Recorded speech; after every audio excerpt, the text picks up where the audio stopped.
Good morning সবাইকে। এখন বাজে সকাল 10টা। আজ হলো শুক্রবার, তা এখন থেকে আমি ব্লগটা শুরু করলাম। সকালে স্নান করে পুজো দিয়ে নেমে চা খেয়ে তারপর টিফিনের জন্য রুটি বানিয়ে নিয়েছি। আর এখানে দেখো রুটির সাথে সবজি তরকারিটা বানাবো। পেঁয়াজটা লাল লাল করে একটু ভেজে নিয়েছি।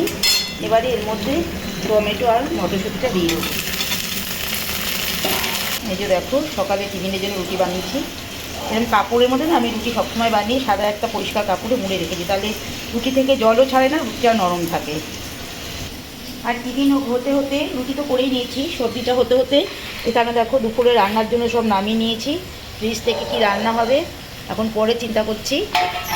নামানো আছে, আপাতত তো মাছটা হবে। এই যে মাছ ভিজিয়ে রেখেছি বের করে আমি জল দিয়ে। তরকারিটা হোক তারপরে রান্নাটা করবো। চিন্তা ভাবনা করেছি রান্না করবো, মাছ তো হবেই, আর কি হবে মাছের সাথে। তো রান্না হচ্ছে দেখো দুপুরে আজকে উচ্ছে কুমড়ো ভাজা, এটা হয়ে গেছে, নামাবো। আর হবে কাতলা মাছ, মাছটা ভাজা শিখছি, কাতলা মাছটা করবো পেঁয়াজ দিয়ে। Good evening. এখানে দেখো ম্যাক শুয়ে আছে, সেই যে দুপুরবেলা উঠে শুয়েছে দেখো। তো চলো এখন সন্ধ্যে 5:30 বাজে, আমার নিজের জন্য একটু চা বানাবো এখন। এদিকে সন্ধ্যে পুজো দেওয়া হয়ে গেছে। তো চাটা বানাবো আমুলিয়া দুধটা দিয়ে। দেখো এই আমুলিয়া দুধ দিয়ে কিন্তু চা খেতে বেশ ভালো হয়। আমার তো লিকুইড দুধের থেকে বেশি ভালো লাগে এই আমুলিয়া গুঁড়ো দুধটা দিয়ে চা মানে খেতে। তো তার জন্য দেখো এখানে গরম জল নিয়ে নিয়েছি। নিয়ে নিলাম 1 চামচ গুঁড়ো দুধ। আর এই চামচগুলো দেখো কত সুন্দর, মিশো থেকে নিয়েছিলাম। 6টা চামচ 110 টাকা নিয়েছে। খুব ভারী চামচগুলো, খুব দেখতেও সুন্দর, পুরো সোনার মতো লাগছে না রঙটা।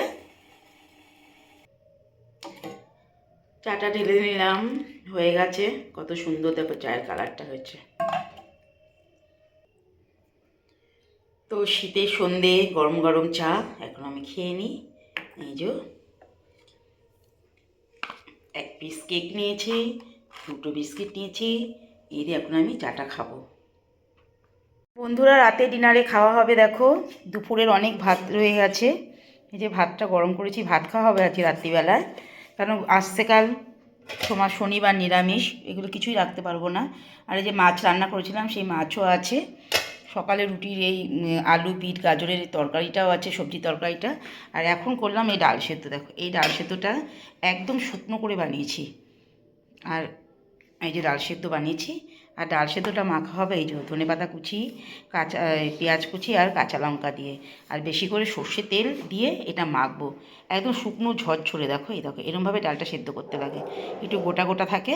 মেখে গরম ভাতে খেতে খুব ভালো লাগে, একবার খেয়ে দেখবে তোমরা। তো এই পেঁয়াজটা দিয়ে এটা মাখা হবে, ভাত আর ওই মাছ ডাল সেদ্ধ দিয়ে আজকে আমাদের রাত্রে ডিনারটা সারা হবে। তো ভিডিওটা সারাদিন কীরকম লাগলো দেখে তোমাদের অবশ্যই একটা কমেন্ট করো।